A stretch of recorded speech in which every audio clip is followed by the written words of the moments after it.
Hello చూసేద్దామా west Godavari చేపల పులుసు చాలా ఈజీ అండి. ఏం పర్లా వంట రానోళ్ళు కూడా చేసేయచ్చు. ఒక ఉల్లిపాయ తీసుకొని కచ్చాపిచ్చా ఆడుకొని ప్యాన్ పెట్టుకొని ఆయిల్ పోసుకొని ఉల్లిపాయ అందులో వేసుకొని పచ్చిమిర్చి కొత్తిమీర కూడా వేసుకోండి. కొంచెం ఫ్రై అయ్యాక నార్మల్గా ఉప్పు పసుపు వేసేసుకుంటాను కాబట్టి వేసేసుకున్నాను. అది ఫ్రై అయ్యాక కొంచెం అల్లం పేస్ట్ కూడా వేసేసుకోండి. అది కూడా ఫ్రై అయ్యాక కారం వేసుకోండి. చేపల కింద అంటారు కాబట్టి కారం కూడా వేసుకోండి.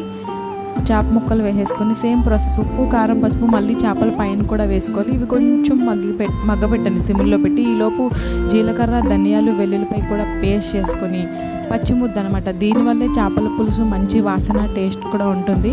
ఆ ముద్ద పైన వేసుకొని చింతపండు పులుసు పిండేసుకొని అలాగా కొంచెం హై ఫ్లేమ్లో ఉంచండి. తర్వాత లో ఫ్లేమ్లో పెట్టి స్లోగా మగ్గనివ్వండి. చేపల కూర టేస్ట్ అదిరిపోద్ది. రాని వాళ్ళు కూడా ఇలా చెయ్యండి, ఆటోమేటిక్గా టేస్ట్ వస్తుంది.